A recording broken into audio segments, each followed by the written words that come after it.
si ate. Nandito na po yung sinasabi ko sa inyo. Di ba po, nakita niyo po, nakamanang bidaya ko. Ayan. Ayan.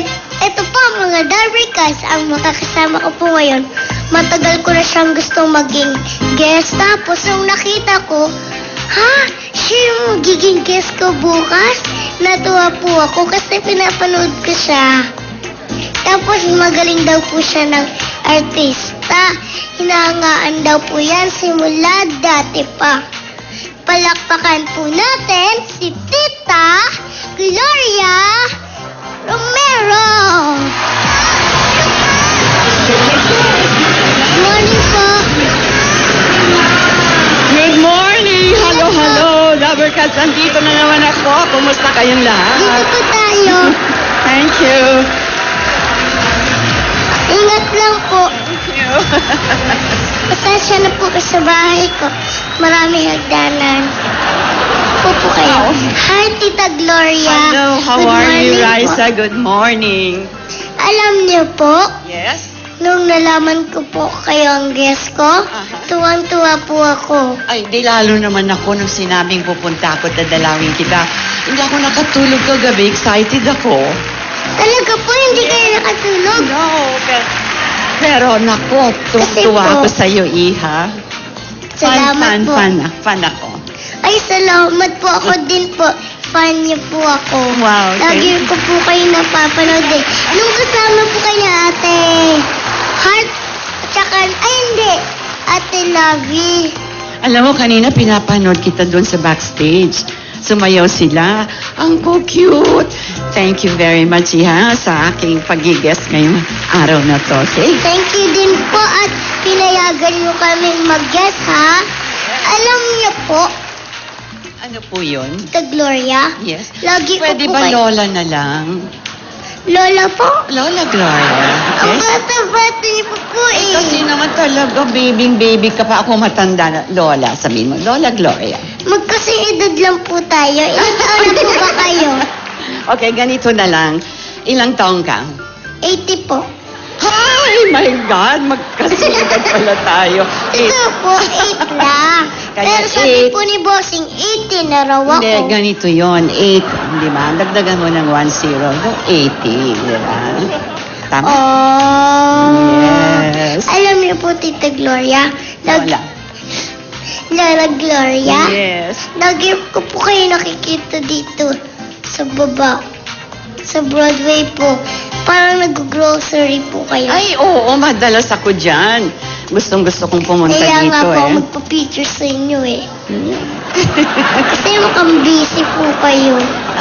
Hindi naman ako masyadong busy pag meron akong telenovela. Yun. Wala pa akong assignment Lola Gloria, ngayon. Yes. nakalimutan ko, batiin niyo po pala yung mga Darbricats. Ay, sino? Hello.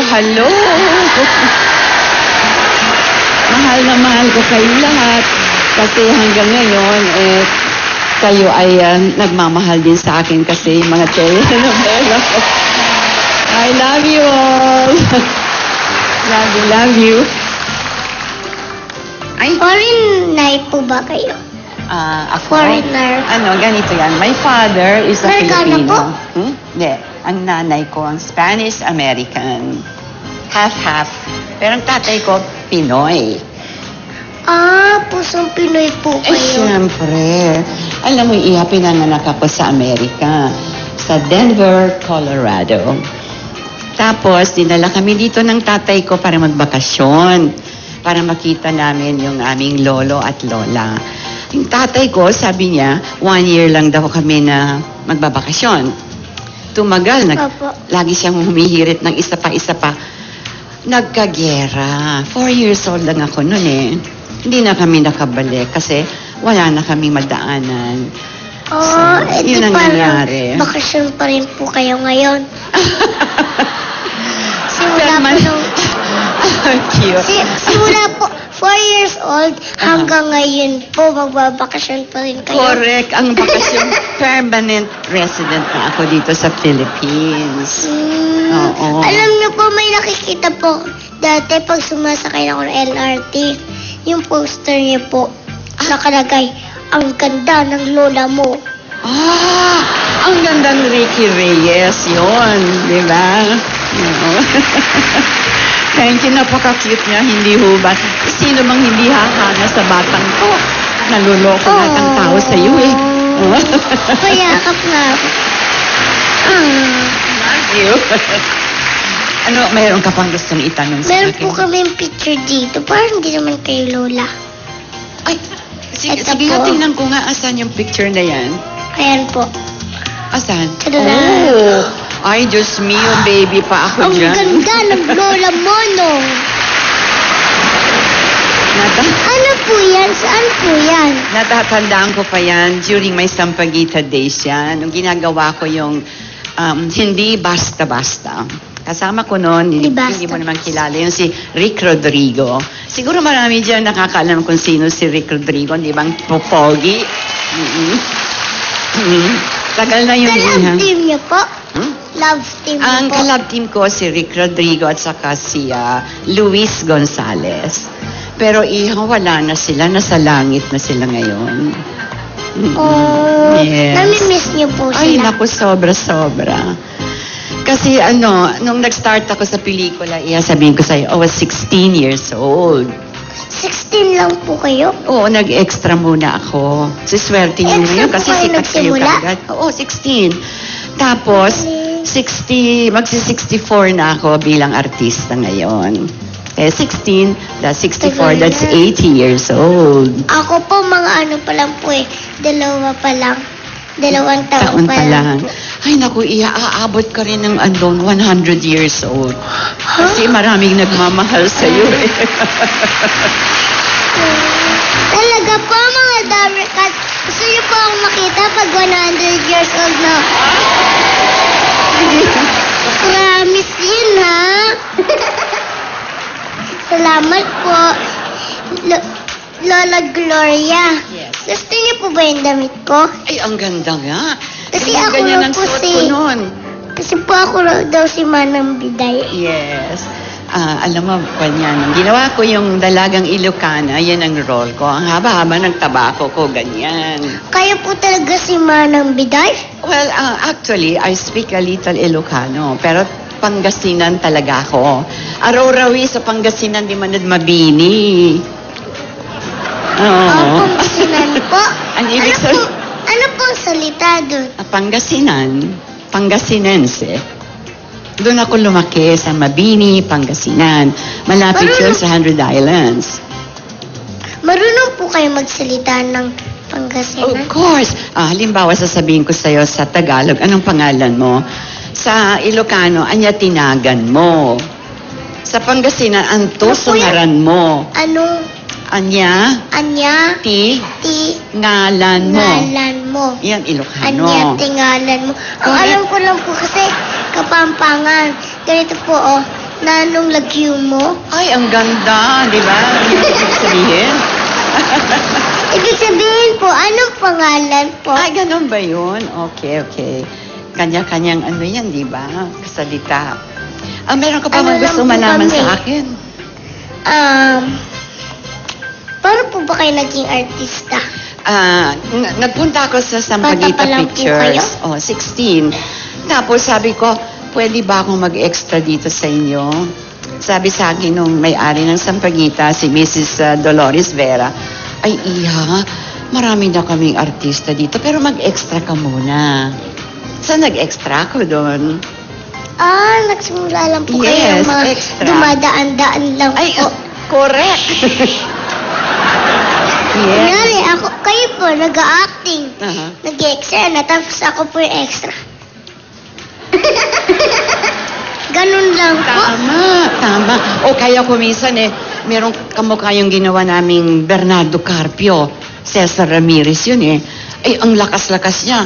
Tapos yung dalawang pader, ginaganyan. Kaming lahat, ganyan mga acting. namin. Action lang po. Kunyari po, natatakot ka. Ay! Yan. Very good. Matatakotin po kasi Alam mo ako. kung magkano kinikita namin nung araw? 20 pesos, 15 pesos. 30 pesos. Yeah. Ha? Eh kasi naman iyan, nung araw, may halaga masyado ang pesos natin. Malaki na po yung pera. malaki na Dati, yun. marami na pong Ang mabibili. pasahe ko no, sa Santa Mesa ako nakatira pag pupunta ako sa Sampaguita, 10 centavos lang sa 10 bus. centavos lang. Opo. Ngayon po 8 pesos na. Ganun noon. Ang mura pala dati. Tapos binigyan ako ng starring role sa Palasig. Yun ang Ano po kwento ko. yung starring role?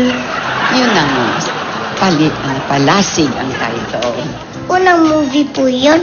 Movie yun. Kunyari ako isang reyna sa isang sa Mindanao, mga ganyan. Ano na po ba yung mga naging roles mo? Ay, ang dami May iya. drama po ba? May comedy? May komedyante po ba kayo? Oo, may musical, merong action ng konti. Action? Drama, yes. Kasi Ginawa niyo po ito? Sumuko na!